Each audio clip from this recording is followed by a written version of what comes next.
दोस्तों नमस्कार।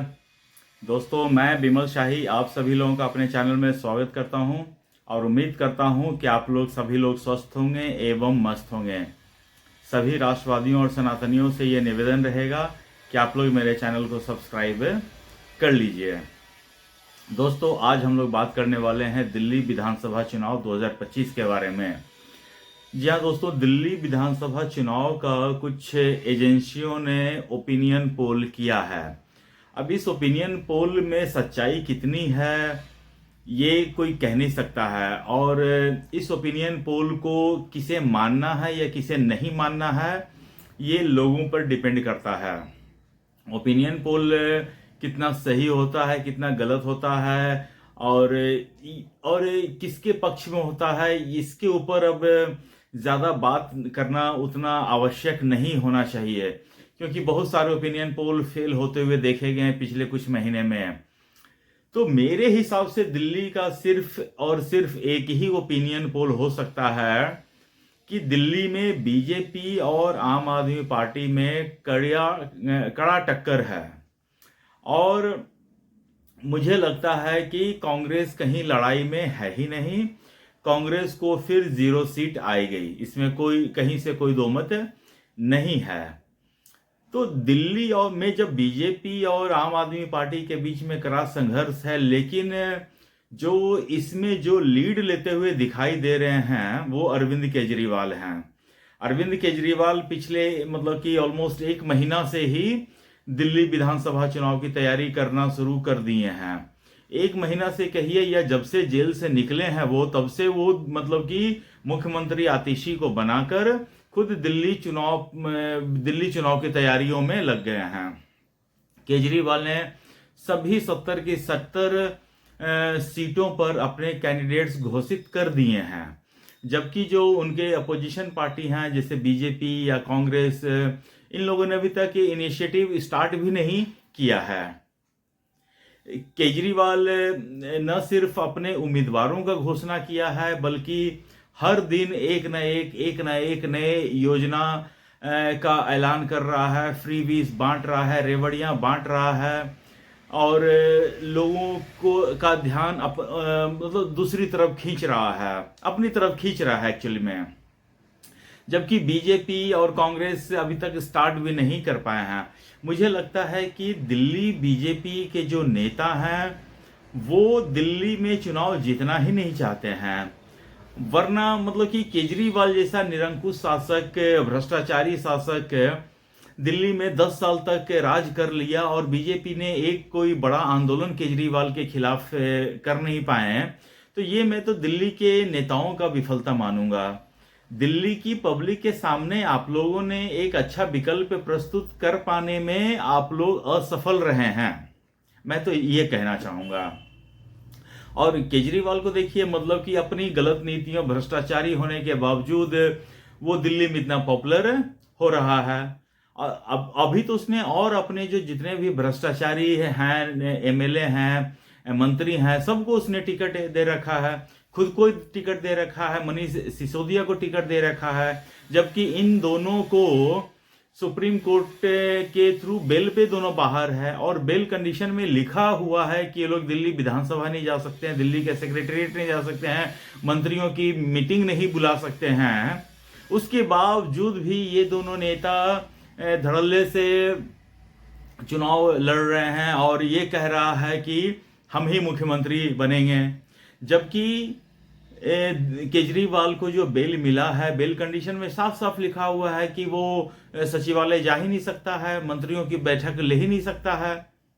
तो फिर अगर वो चुनाव जीत भी गया तो वो फिर मुख्यमंत्री कैसे बनेगा? तो ये सब चीजें दिल्ली की एक तो जनता को सोचना है कि केजरीवाल उसे पिछले 15 साल से 12-13 साल से बेवकूफ बना रहा है, क्या अब भी वो बेवकूफ बनने की राह पर हैं? केजरीवाल हर एक समय अलग अलग मुद्दे पे लेकर आता है, जिन मुद्दों को बीजेपी भुना नहीं पाती है। अभी देखिए केजरीवाल का आप कोई पुराना वीडियो उठाकर देख लीजिए, उसमें वो कहता हुआ दिखेगा कि अगर मैं जमुना को साफ नहीं कर पाया तो आप लोग मुझे वोट मत देना। तो दिल्ली बीजेपी वालों की तो ये स्ट्रेटजी होनी चाहिए कि इसका ये 10 सेकंड का वीडियो पूरे दिल्ली में एक एक जगह लग जानी चाहिए। अरविंद केजरीवाल का ये पोस्टर दिल्ली में हर जगह लग जाना चाहिए था। लेकिन बीजेपी वालों को पता नहीं मतलब कि वो लोग किस नशे में हैं, कोई भांग खा लिया है, धतूरा खा लिया है। केजरीवाल ने जो एक पैक दारू फ्री किया था तो सबसे ज्यादा बीजेपी वाले ही पीकर बैठे हैं क्या? मुझे समझ में नहीं आता बीजेपी वालों की स्ट्रेटजी क्या है। आप बीजेपी वालों से तो बीजेपी के जितने भी विधायक हैं या नेता हैं उससे ज्यादा काम तो अकेली स्वाति मालीवाल कर रही है केजरीवाल को एक्सपोज करने के मामले में। केजरीवाल अभी देखिए, केजरीवाल मुद्दे को भुनाना कैसे जानता है। अभी देखिए संसद में अंबेडकर के ऊपर इशू चल रहा है, तो कल केजरीवाल का मैं देख रहा था एक वीडियो, उसमें केजरीवाल अमित शाह को ललकारते हुए कहता है, अमित शाह हमें नहीं मालूम कि तुम किस भगवान को मानते हो, लेकिन हमारा भगवान तो अंबेडकर है। मैं किसी भी आपीए को चुनौती देता हूं कि अगर पिछले 15 साल में अरविंद केजरीवाल या उसका बाप या उसका कोई भी आदमी भीमराव अंबेडकर का पूजा करते हुए एक भी फोटो दिखा दे तो मैं कल से वीडियो बनाना बंद कर दूंगा। एक भी। केजरीवाल जेल से निकल के हनुमान मंदिर में पूजा करने जाता था, तो वो कौन से भगवान है तुम्हें नहीं मालूम है क्या? केजरीवाल दिवाली पे करते हो पूजा, पूरा लाइव प्रसारण करके, तुम्हें नहीं मालूम है क्या तुम किसकी करते हो पूजा? तो केजरीवाल का एक्चुअली रवैया ये है ना कि केजरीवाल बहुत जल्दी बाप बदलने में माहिर है।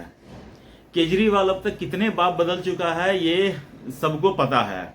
दिल्ली में रहता तो अपने आप को दिल्ली का बेटा कहता, मतलब दिल्ली वाले को अपना बाप बनाता है।